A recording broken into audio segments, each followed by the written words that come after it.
Hey guys, welcome back to the channel, or if you're new, welcome. We're gonna get back into more Amberlynn Reid content. We are back with the 25th of Vlogmas, and apparently there is some controversies currently going on. I haven't actually watched the video, but I have seen like a bunch of different messages, so it's gonna be an interesting one, I think. But that being said, we're gonna get straight into it and see how it goes. Hello, welcome. It's Christmas for you guys. Merry Christmas. For me, it is Christmas Eve. I'm mid makeup. My hair's pulled back, so it's out of my face while I do my makeup, but I will be right back once I'm all completed and ready. Once again, we're starting off with the useless intros. Just a waste of 10 seconds, honestly. Like, you could have just started right here and went from there. So when I told my mom that I was coming back to Oklahoma, one of the very first things that she said was, "Oh my gosh, now you get to go to my Christmas party." Like, she was so excited. I went last year. It's for her job. Yeah, I heard the Christmas party is the controversial part. They brought in a bunch of animals from either like a petting zoo or an actual zoo. It's not really, I don't really know which one it is because like people are saying like between both. So it may be a mixture of both. I don't really know. I don't agree with it because you're bringing animals into an unfamiliar space that you just don't know how they're going to react. And animals are living creatures. They have their own temperament, their own feelings, their own emotions. You can't just shove them in a random space with random people they don't know in a loud environment with a bunch of different things going on and expect them to be perfectly fine with that. I have the hiccups, by the way. So I don't know, it just made me feel special and wanted. So that is actually what is happening today. Look at the earrings. Very cute, very cute. God, her cackle gets me every single time. It's like just something you wouldn't want to hear at the end of your bed in the middle of the night. What? Oh, that's what it is? There's a literal petting zoo here right now, so... Oh my gosh. I can't, oh my gosh. Look how... I think... Look at the way he's holding my hand. Yeah, no, there's just a lot that is wrong here. Like, first of all, there are children in the background. Their faces should be blurred. Really, anyone's face who isn't related to Amber or, you know, friends with Amber should be blurred out. Animals inside, big no-no. Like, definitely petting zoos. And these are not typical petting zoo animal. That's a kangaroo. Like, definitely not something you should have either inside or in a petting zoo, because usually if they have a negative reaction, they're gonna fight back instinctively like most wild animals are. So definitely not something you should have near children, because children usually are gentle when they want to be, but there are times in which they get overstimulated, and when you have an animal with a limited capacity that doesn't really understand critical thinking and only can act on instinct, if it hurts a child, that animal is probably going to be taken and put down, which is not a good thing to happen, obviously. So it's just so many different things that I don't agree with at once. So precious. This is so cute. That was on Amber's bucket list, y'all. Yeah, and I'm willing to bet, Amber, that poor baby's probably thinking the exact same thing about you. He's cute. I love him. Oh my god, I cannot believe this. Forget it all. Your turn, Mom. Oh, he just wants to chill right there with mommy. Oh, another thing, why do people shove their faces in animals' faces? Like, if the animal's trying to move its face away from yours, don't come closer. Why do people do that?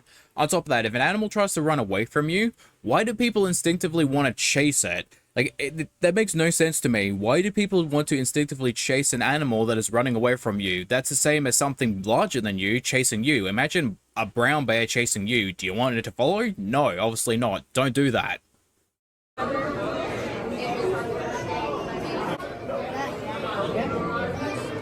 Hi, sweet baby.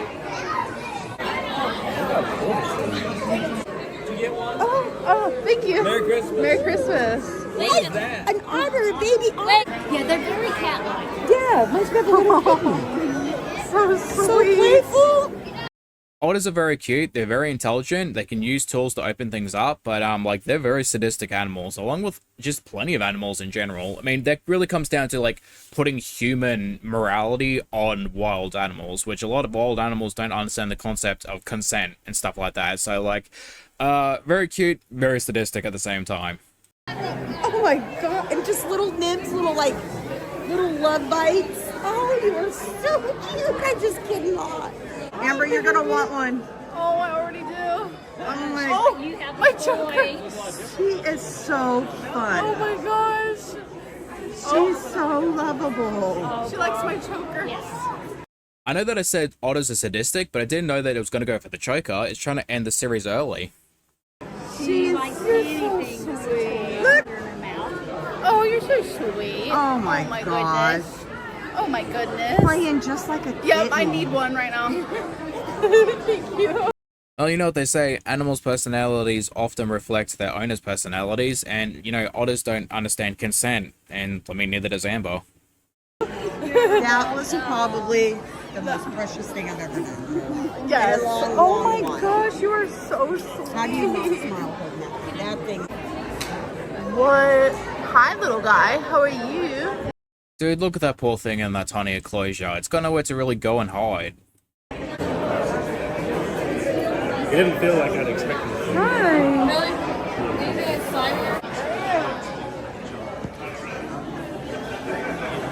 I know with most reptiles you feed them and usually they're docile until they get hungry again, unless they're really agitated, but like I don't have to worry about Amber trying to get swallowed by the anaconda because they're not even going to bother trying doing that. It's just a waste of effort on their part.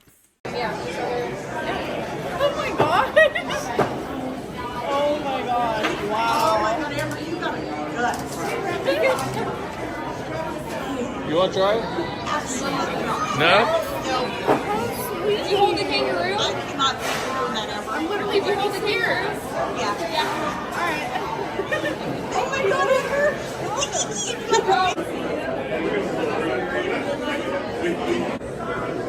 Hi, baby.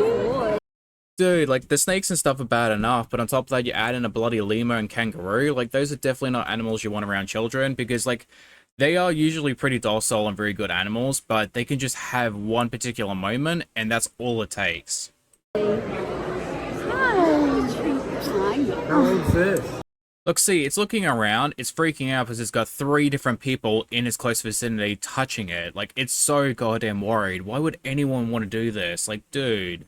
How beautiful. It's almost a year. Oh my god. Oh god, Amber, no! Don't touch their tails. Their tails are very sensitive. Ringtail lemurs will use their tails for scent marking, for communication, and for balance. Don't touch their tails. They're very sensitive. Just like, dogs' tails and stuff. My god. So are these from Madagascar? They just keep coming out with neat things. Look at them in there. Oh my gosh. Be careful now. Got it? Oh my god. Look at the baby. He does. It looks like little Roly Poly. It does. I'm sorry, but this video is just heartbreaking. It really is. Like, having so many different animals in cages and in tanks are so small, they're not able to really move around or just go away from the people and the crowds. You have wild animals that, like, the otter was okay being touched by other people. Usually they're very social and they're okay with, like, most people. But, like, having armadillos or lemurs or kangaroos, especially the lemur, being touched on the tail and stuff like that is very sensitive. And then you have 2 other people, one holding it and one, like, shoving their hands in their face. It's very overwhelming. Like, can you imagine doing that with a bunch of 1-year-olds? Taking 1-year-olds that can barely communicate, very anxious children, shoving them in a room and making them entertain people. Like, we do that as a society already. Like, there are people that do beauty pageants and shit like that. And, like, we don't agree with that. So why would we do this with animals? I mean, anyone who is normal who doesn't want to sexualize children, let alone their own children for potential money and fame. But, like, it just gross as hell to me. Okay, you guys, so I just got back and I had such a good time holding all the little cute little animals. Genuinely so much fun. And while we're there, my mom's boss passes out an envelope to everybody with money inside. It's either $1 through 20.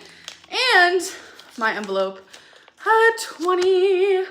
Oh, well, that's good. More unearned money for you to spend on food. Yay. So I have a little torrid haul type deal, which I'm probably not going to try these on because I have this exact dress in black, which when you guys see it, you'll know exactly which one. But I also wanted to get it in this color because I think that the way that this dress fits me is literally perfect. And again, I do get a size 4. And then I also got a mesh shirt, which I also get in size 4 because I want it to be skin tight. That is the point of mesh, or at least for me. And look at how cute. It's plaid, but I genuinely love the colors of this. It is like almost a turtleneck. It goes all the way up to my neck, which I also really, really love. I might be looking too much into this, but I feel like something is definitely happening in the relationship. Like, she went from see-through tops, and she was wearing that, like, I think 5 videos ago, but now it's full-length clothing, stuff to the elbow or up to her neck, or even turtleneck length, and wanting to go back on semaglutide. That's not something that Amber was doing before, especially when she was in Wisconsin with Emily, who was happy to show her off. So, I don't know. I feel like something weird's going on, but I mean, I could just be looking too much into it too. So I actually got quite a few people messaging me asking about this book in particular that I got Tommy for Christmas. People were asking, what does the picture look like before Tommy colored it? Because as you can see here, this is it completed. And then here it is in the book. It's on the left side where you're referencing. So here's an example. The picture is actually completely uncolored. So you do everything yourself.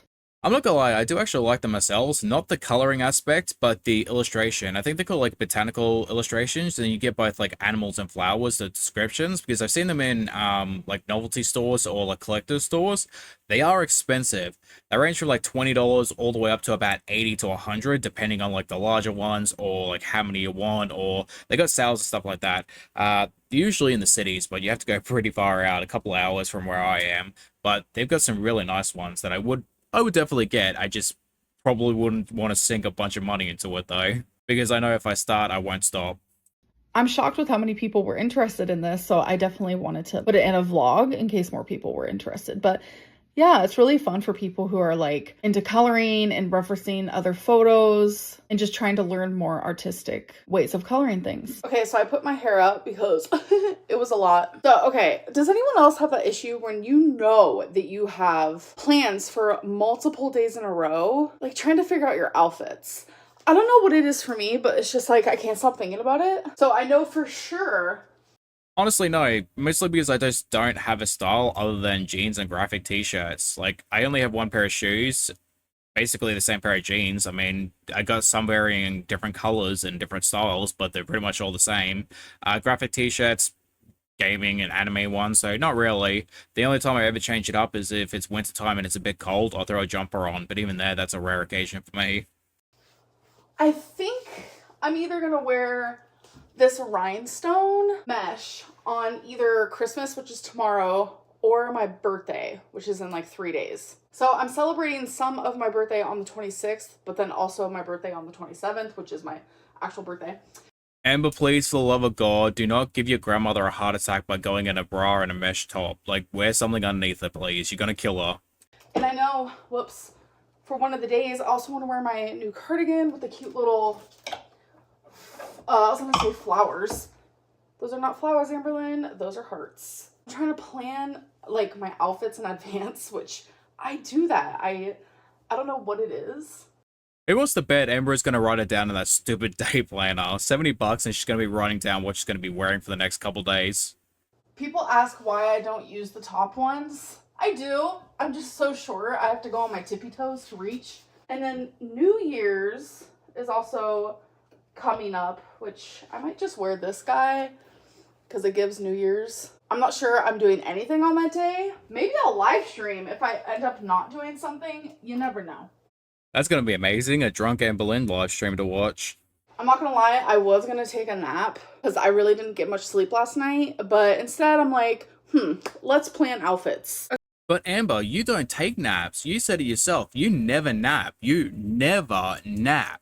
It's not something you do. Okay, you guys. So, I ordered dinner. I got Red Lobster. So, usually when I get Red Lobster, I do the pick 2 shrimp. But I decided to try an actual, like, entry from there. Entree. Sorry. Yeah, no, she did that on purpose. Excuse me. So, it's this new pasta. And I also got... What the hell was that jump cut? It was a new pasta and then she cut something out. Their dynamite shrimp because I really wanted to try it. Of course, it comes with their cheesy biscuit bread type deal. So this is my Christmas Eve dinner. So this is what the dynamite shrimp look like. And I love me a green onion, as you guys know. So I am not a shrimp fan. I am not a prawn fan. I don't like either of those things. Don't like calamari either. It's all gross. The texture is off-putting. This is all I ate of this. I did have one biscuit and then a bite of this one. As I kept eating it, I was just like more over and over it, like as I kept going. This is not worth the money to me, but to someone else, maybe. I think this was like $35. Like, hectic. I did eat all the shrimp though. Shrimp was delicious. Highly, highly recommend. And this, once I'm over something, I am truly over it. So I hate to be wasteful, but I am not eating this. I mean, it looks pretty good to me, so I don't really know why she wouldn't like it. But, like, at the end of the day, if you don't like something, you don't like something. I think, you know, you could just grin and bear it, have it for lunch or something tomorrow, just as a snack. If you even just a little bit and you go, all right, I don't want to eat anymore after that, just give it a second try. Okay, you guys, it's been a couple hours and I literally forgot that I also got a little thing of vanilla ice cream and some chocolate cake. But you can fuck all the way off. Do you honestly believe that we for a second think that you forgot about chocolate cake and vanilla ice cream? Girl, not a chance in hell. Hell itself would freeze over before I would even believe you on that one. Literally forgot about it. I literally put the ice cream in the freezer. I'm gonna try my very hardest to only have half of this. But I will say, it's tasty and it definitely makes up for... I get upset with this because it is wasting food, but I really want to be able to have things like this and eat it in moderation. I had less than half of the pasta, whoops, and I also had half of the cake. I'm definitely not tempted by this, so it doesn't even really matter, but this is a little tempting. So when I do have moments like that... Oh no, dude, come on.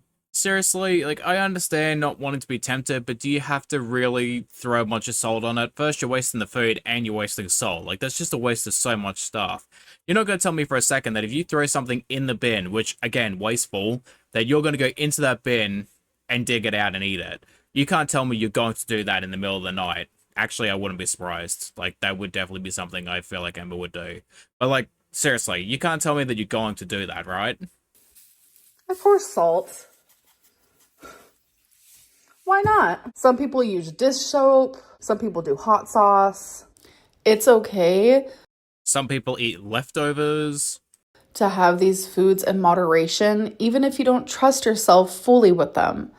Like, telling yourself that you can't have something is simply gonna make yourself want it more. Again, everyone is different.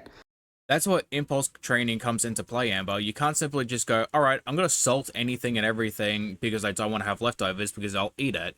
You work on it until you have the ability to say no, and then you bring that stuff into your life so that way you can have it in moderation. You don't simply bring a bunch of food and eat half of it and throw it away while also wasting a bunch of salt on top of that. Like, dude, don't do that stuff. Either have it or don't have it. And you don't have bed, so why would you have to worry about it? Because you saying no to yourself shouldn't matter because you're not gonna have a B moment. You're only just gonna overeat. So, like, just don't do that. But you are still allowed to have these things, even if you have to go to these quote unquote drastic measures to prevent yourself from overeating. Yeah, but that's the thing, Amber. You shouldn't have to go to drastic measures to stop yourself from overeating unless you have some sort of disordered eating. That's quite literally what it is. So unless you have disordered eating, why are you overeating and not being able to tell yourself no? Do you have disordered eating, Amber? Like, it's okay. Do not let people shame you. I genuinely feel like so many people are going to be mad at me for that, but I don't care. Like, I just want to do what is right for me. And if I go cold turkey completely and I'm just like, I'm never going to allow myself to have cake ever again. Like, your girl's going to have cake. Which begs the question of why. Like, why would you upload a video in the first place if you know that you're going to get negative attention? Like, you filmed it, you edited it, and you uploaded it, knowing that you're going to get some sort of criticism, but you did it anyway. You didn't have to film it, you didn't have to put it online, but you chose to do it anyway. But then you'll say, I don't like the drama, I don't like the negativity, I wish it would go away. So then why'd you upload the video? Why would you put that clip into the video and then upload it? It's gonna make me want it even more. Like, you want what you can't have. Like, that's just like... Yes, and that's where the ability of having impulse control comes into it, because sometimes you can have things And sometimes you can't have things, and just because you want it doesn't mean you can have it, and just because you want it doesn't mean you should have it. And if you're a basic level adult with basic level intelligence, then you would be able to know that sometimes you have to tell yourself no. Reality. That's just like how humans work. We literally want what we can't have. So if I have to pour salt on some leftover cake, I'm gonna do it. All right, you guys, this is it. This is what I have been dreading the whole day. The ending of Vlogmas. It is here. It has been a rocky ride. The beginning of Vlogmas was heartbreaking for a multitude of reasons, but I am feeling better. I'm still broken. Oh, you can say that again, sweetheart. But I'm trying to keep a positive outlook in life in every single aspect. I'm really, really looking forward to a new year to see what 2025 can bring. 2024 brought me a lot of sadness, but it also brought me a lot of happiness. I got to experience things that like I only dreamt of, like Billie Eilish, like hi. Literally today, I held a baby kangaroo. I am sad about the fact that that poor kangaroo has to be hoarded out for money and attention, and like it's a sad thing overall. But I am glad that Amber got to get that off her bucket list without having to come to my country, because I don't want it near my continent, let alone my country. Stay the hell out of Australia, please. With all due respects. Actually, no, skip the respects. Without any respect, stay the hell out of my country. And that's something that was like always on my bucket list. I actually have a video on my phone from, I don't know, like 3 years ago. I'm crying because my dream was to hold a baby kangaroo and I felt in my soul that it was never going to happen. I would show you guys a video, but someone's in it that does not want to be on YouTube at all. My mom has seen it. Tommy has seen it. Like my grandma's seen the clip. Like, I'm sorry, but that's like next level crazy. Why are you going around showing people clips of you crying because you can't get something that you want? Like, that's so weird. Holding a baby kangaroo was like always like a little dream of mine. Tommy came into my life. Like I love her tremendously. There are actual good things that happened to me this year. So I don't want to just hold on to the negative things. But I will say a negative thing is Vlogmas is over, folks. This is the last one. So I don't know when I'm going to see you guys again, but until then, let's end it with a few fan arts that I have not showed you guys. So here they are. Thank you guys so much for sending these to me. It has made my Vlogmas just so good because you guys genuinely make me smile and make me happy and make me feel loved and cared for and supported. Like these next coming days, weeks, months, years, out with the old, in with the new. Meaning out with the bad and in with the good. Out with the hate, in with the love. Out with the war, in with the peace. Out with the negative and in with the positive. I love you guys so much and thank you for spending Vlogmas with me. Merry, Merry holidays. If you celebrate Christmas, have an amazing one and I will see you guys soon. Bye. Yeah, half of them don't even look like you, and I'm pretty sure the last one wasn't even a fan art. I'm pretty sure that was just taking the piss out of you, Amber. But that being said, we're going to leave it here. Thank you for watching. I hope you guys enjoyed, and as always, I hope to see lovely people in the next one. Bye-bye.